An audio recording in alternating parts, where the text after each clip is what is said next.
Yes, good afternoon, children. In the morning, we started off this chapter.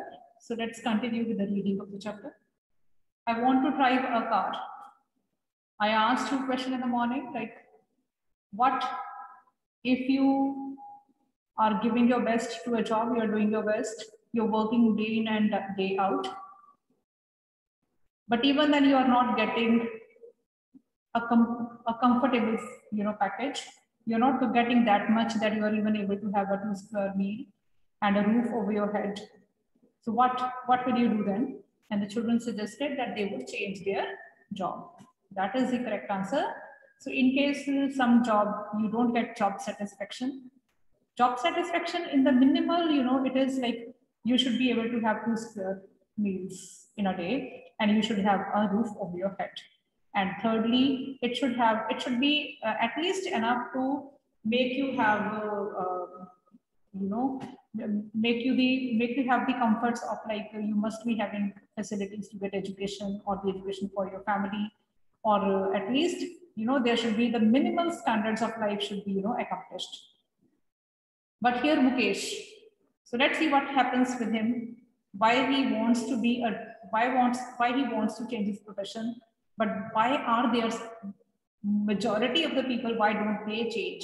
Why don't they shift from the bangle making industry to something else? Let's see. So Mukesh insists on being his own master. I'll be a motor mechanic, he announces. Do you know anything about cars? I ask. So Anis Chand, the one who is a social activist, the one whose purpose is to highlight the cause of these kinds of unprivileged children, wants to know the hardcore realities of these children. So when Mukesh tells her that he wants to be a motor mechanic, then her question, like, what do you know about the cars? That is a very genuine question, because these unprivileged children might not even have seen a car in their life. Then how can these children become motor mechanic? The point is not that Anis Chand wants to discourage Mukesh. The point is Anis Chand wants to see the depth of passion Mukesh has to be a motor mechanic. So how far will he be able to realize his dream? So that is the purpose. I learned to drive a car, he answers. So the question, do you know anything about the cars? Mukesh doesn't say, yeah, I know car is this. His answer is so straightforward. His answer, shows that there is an urge in him to do something. And his answer that I learned to drive the car. So this shows the passion in Mukesh. He answers, looking straight into my eyes. So sometimes what you say, it becomes more effective with how you say. Okay, your physical, your gestures, your body language, it speaks a lot. So at that time when Mukesh was saying that, yes, I learned how to drive a car, he was looking straight into the eyes of narrator. He was looking straight into his eyes. His dream looms like a mirage against the dust of streets that fill his town, Firozabad, famous for its bangles. So why is Firozabad famous? Firozabad is famous for its bangles, because bangles are made here. It's a bangle making industry of India. It's a hub of bangle making. So Firozabad, which is famous for bangles, in that Firozabad, the dream of Mukesh looks like an illusion. Mirage is an illusion. What is illusion? Something which seems to be, but it doesn't happen to be. So the reality which is not a reality. Something which seems to be real, but actually it is only an eyewash. Okay, aankhon ka dhoka. So mirage is an illusion. It's something, it eludes your eyes. So what you see, that doesn't happen to be there. So when Mukesh says that he wants to be a motor mechanic, then his dream seems to be like an illusion to the narrator. So it seems to be like a mirage against the dust of streets that fill his town, Firozabad. So Firozabad, which is full of dust because of the bangle making industry. So in that Firozabad, somebody like Mukesh, who is dreaming to become a motor mechanic, that dream seems to be a myth. That dream seems to be far away from reality to the narrator. Okay, so in simple words, the meaning of this line is Anees Chand thinks that Mukesh's dream cannot be fulfilled very easily. She finds it very difficult to believe that Mukesh will be able to get his dream realized. Now the question is, why is it so? Why is it so difficult for Mukesh to get his dream realized?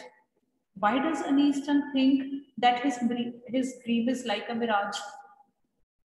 Okay, this question in the very beginning, in the morning also I told you, like this is the main question which we'll have to find out the answer to. Like, why is it difficult for people in Firozabad to change their profession? It's not paying. This job, bangle making industry is not giving them anything except poverty. Then why do they stick? Why are they sticking to this profession even then? This is what we need to find out. So it's his dream looms like a mirage against the dust of streets that fill his town Firozabad, famous for its bangles. Every other family in Firozabad engaged in making bangles. So every family, all members of the family, all members of Firozabad, all families, they are engaged in making bangles. It is the center of India's glass blowing industry, where families have spent generations working around furnaces, welding glass, making bangles for all the women in the land, it seems. So the families of Firozabad, they have not only the present generation, even their past generations, their past generation, they have spent their whole life in making bangles. They have spent their whole life around the furnaces, welding glass, so that they could make bangles for all women of this land. So Mukesh's family is among them. So among them means the family of Mukesh is one of those families who have spent their generations, those who have spent their whole life in making bangles for the women of the whole country. Okay? So none of them know that it is illegal for children like him to work in the glass furnaces with high temperatures. So what's the like tragedy for these children? These people, they have spent generations in making bangles. But the irony is that these families, these people don't even know that it is illegal for their children to go to bangle making industry.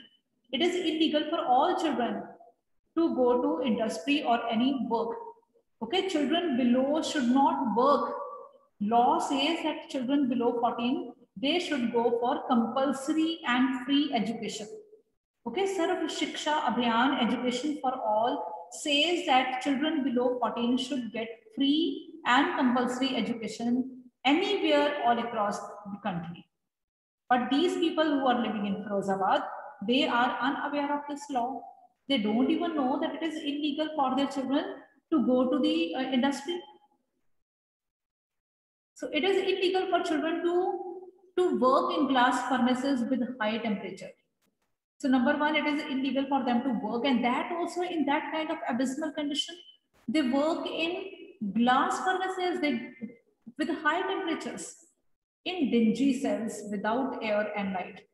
So dingy are, which is airtight, where no fresh air and light goes. In the dark hutments, in the dark cells without air and light. So where do these people work? Where do these children work? They work in the dark cells, where there is no proper ventilation, where there is no proper light. They work there for the whole of the day. They don't even know that the law, if enforced, could get him and all those 20,000 children out of the hot furnaces where they slog their day in and day out. So they don't even know. So how many children are working in the glass making industry? About 20,000 children. And if the law is implemented, then all these 20,000 children will be rescued from these bangle making industries. So children, what do you think? Why is the law not implemented? What do you think? No law officials, do the people, those who are, responsible for implementing law, don't they know anything? Are they unaware of what is happening in the glass making, bangle making industries?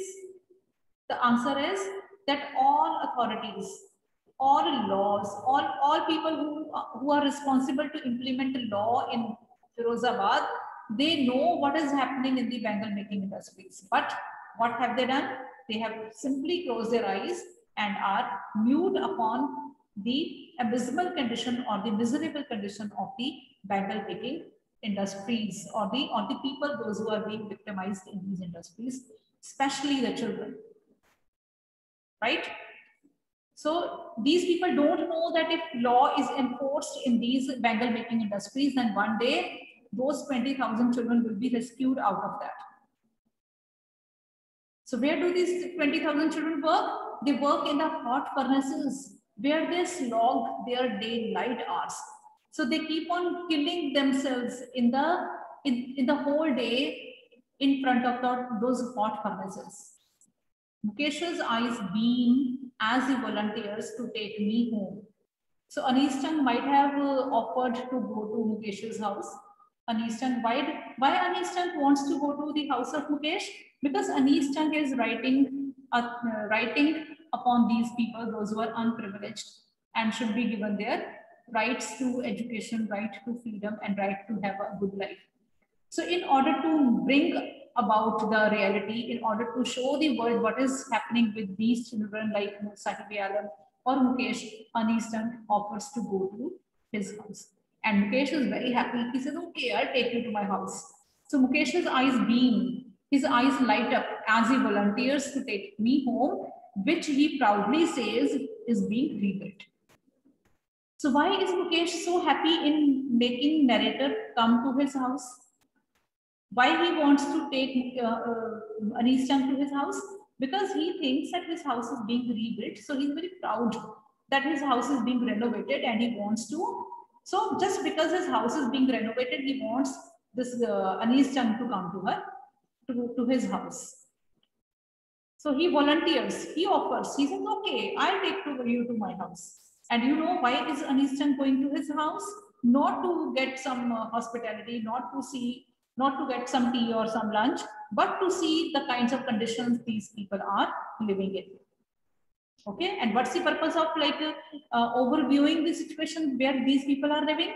So that Anees Chand could show the world what the hardcore realities of these people are.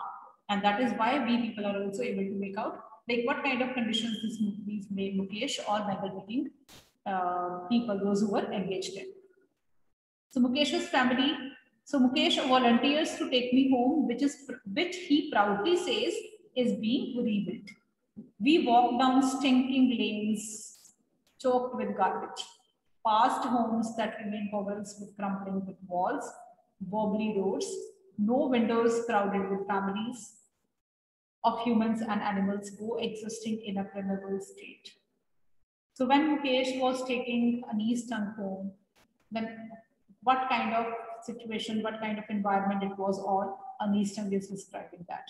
So when Anees Chand with Mukesh was going to his home, to his house, Anees Chand was observing the hardcore realities. What were the realities? That these people were living in such miserable condition that those conditions were not even suitable for the animals to live in.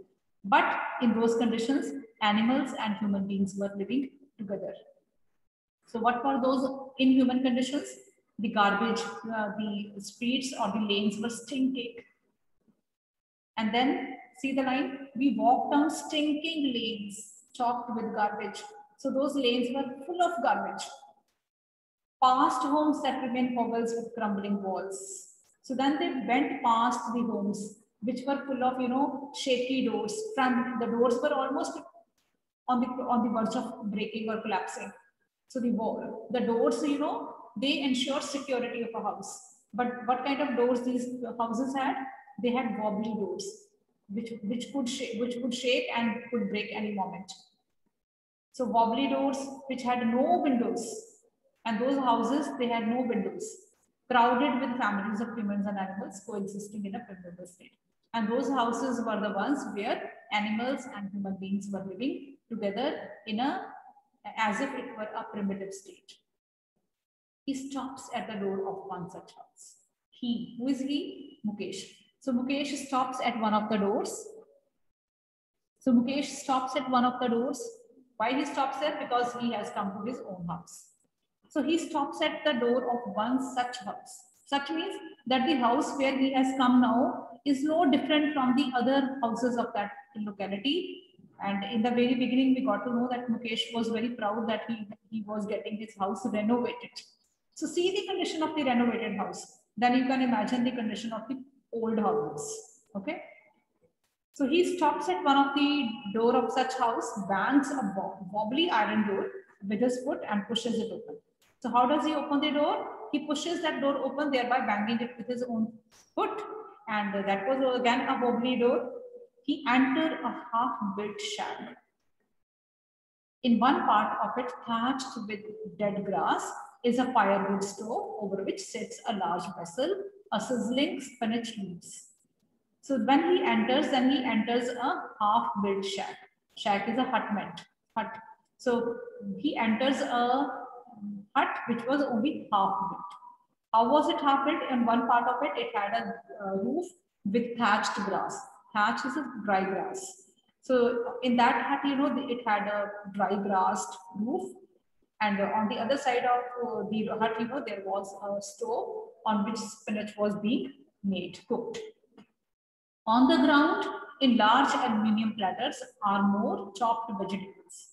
So some on the ground, some on the aluminium platters, some vegetables were cut. A frail is weak. A frail young woman is cooking the evening meal for the whole family. So there in that house, in that hutment, a weak woman was cooking food for the whole family. Through eyes filled with smoke, she smiles.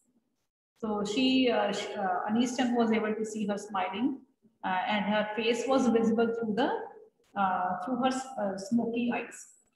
She was cooking in front of that stove, and though her eyes were full of smoke, but even then she managed to smile. She is the wife of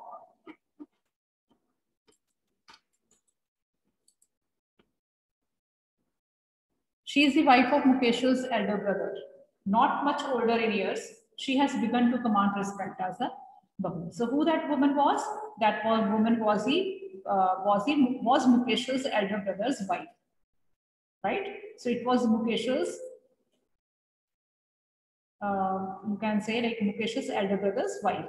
So not much older in years, she has begun to command respect as a Bahu, the daughter-in-law of the house, already in charge of 3 men, her own husband, Mukesh, and their father. So this woman who was cooking spinach and all, she was in charge of 3 men. That is, one was her own husband, then Mukesh, and third was her own father-in-law. So she was in charge of 3 women. When the older man enters, who is the older man? Mukesh's father. So when Mukesh's father enters, she gently withdraws behind the broken wall and brings her veil closer to her face. So when Mukesh's father, when he enters, then she draws veil over her face. She covers her face. As custom demands, daughter-in-laws must veil their faces before male elders. In this case, the elder is an impoverished bangle maker. So what was the custom or the tradition of these people? Like in front of the elders, the daughter-in-laws should cover their face. And she did that. And in this case, the elder means the Mukesh's father is an impoverished bangle maker. So he's a poor bangle maker. Despite long years of hard labor, first as a tailor, then as a bangle maker, he has failed to renovate a house. He has failed to send his 2 sons to school. All he has managed to do is teach them what he knows, that is the art of bangle making. So children, who this elder man is? This elder man is Mukesh's father, and he, despite that he had been working day in and day out, even then he had not been able to send his children to school. He has not been able to renovate his house. But only what he has been able to do, he only had been able to teach his children what he also knew. What he also knew? Art of making bangles. So these people have not been able to do anything in their life, not even educating their children. But this person had been able to only teach his children the art of making bangles. Children, you have to answer me the question in the end, like why are these people not able to change their profession? So this Mukesh's father had been first a tailor. Then he became a bangle maker. Then he joined bangle making industry. Why didn't he continue with being a tailor? Why didn't he continue his profession as a tailor? Why did he become a bangle maker when as a bangle maker also he was not able to do anything? Getting? So even Mukesh's father, the one who earlier was a tailor, but he also became a bangle maker later on. But why to become a bangle maker? To remain poor always. So this is the family of Mukesh. This is the background of Mukesh's family. So where we come to know about his father, the one who had never been able to renovate his house, the one who had never been able to send his children to school. It is his karam, his destiny, says Mukesh's grandmother, who has watched her own husband go blind with the dust from polishing the glass of bangles. So it is his karam, his destiny, says Mukesh's grandmother, who has watched her own husband go blind with the dust from polishing the glass of bangles. So now in that family, there is one more member. Who is that? She is Mukesh's grandmother. So when Aniston talks to grandmother, she comes to know about the family values. What family value they had? This family value is like they believed in karam. They believed in the policy or the philosophy of karam. So they say like it is his karam. So why her son had not been able to do well in his life? Mukesh's father had never been able to send his children to school. He had never been able to get his house renovated. He always remained poor. Then on this, mother says, Mukesh's father's mother is grandmother of Mukesh. So she says that it is because of her karam. So what we have done, we are getting it. Says Mukesh's grandmother, she has seen her own husband go blind with the dust from polishing the glass of bangles. So it is that woman who has seen her own husband becoming blind in the same bangle making industry, and now her son has become old in that very bangle making industry and has not been able to do better. But even then, she says that it is our karam. It is our destiny. So she says, can a God-given lineage ever be broken? So what her statement is, she says that we are poor because we have been destined to be poor. Can a God-given lineage be ever broken? So what God has destined us to be, how can we change that? If God has made us poor, we cannot change our destiny. So what God has written for us, we cannot change that. So these people are actually fatalists. These people actually believe in their destiny, and destiny means what they have done, they are getting. Can a God-given lineage ever be broken? She implies, born in the caste of bangle makers, they have seen nothing but bangles. So because they have been born in the family of bangle makers, so they have seen only bangles in their life, nothing else. Children, I asked in the very beginning, like, why are these people not able to change their profession? Have you got some reasons so far? Why are these people not able to change their profession? Despite poverty, despite the hard work they keep on doing, despite they keep on doing this work of making bangles for day in and day out, despite the poverty, these people don't leave bangle making industry. So what's the first reason? The first reason is their belief in destiny. These people believe in destiny or karam. So they think like if God has made them, if God has given them birth in this industry, in this kind of family, they cannot change that. So it is their karam. God-given lineage cannot be broken. So the first reason for these people for not being able to change their profession is their belief in karma. Okay, as the grandmother says, that God-given lineage cannot be broken. It is such is a social setup that these people, because of their illiteracy, because of their belief in karma, they don't change themselves. Born in the house, so she implies, born in the caste of bangle makers, they have seen nothing but bangles. In the house, in the yard, in every other house, every other yard, every street in Firozabad. Spirals of bangles, sunny gold, paddy green, royal blue, pink, purple, every color, born out of the 7 colors of the rainbow, lie in the mounds of unkempt yards, unkempt and dirty, are piled up on 4-wheeled hand carts pushed by the young men along the narrow lanes of the shanty town. So these people have seen nothing in their life except the bangles, and the bangles of all colors. Okay, they've seen the bangles of all colors, and they have seen them in the industries, in the yards, in the lanes. So everywhere, or on the 4-wheeled, hand carts. So, and those very hand carts being pushed by men along the narrow lanes of the shanty town. So all around they have seen only bangles. And in the dark hutments, next to lines of flames of flickering oil lamps, sit boys and girls with their fathers and mothers, welding pieces of colored glass into circles of bangles. So how do these people work? In the previous page, people read out that these people work in front of in the dingy cells in front of the welding glass and hot furnaces throughout the day. And then in the, what kind of situation is inside? These people sit in, first there is a line of flickering flames, flickering oil lamps are there.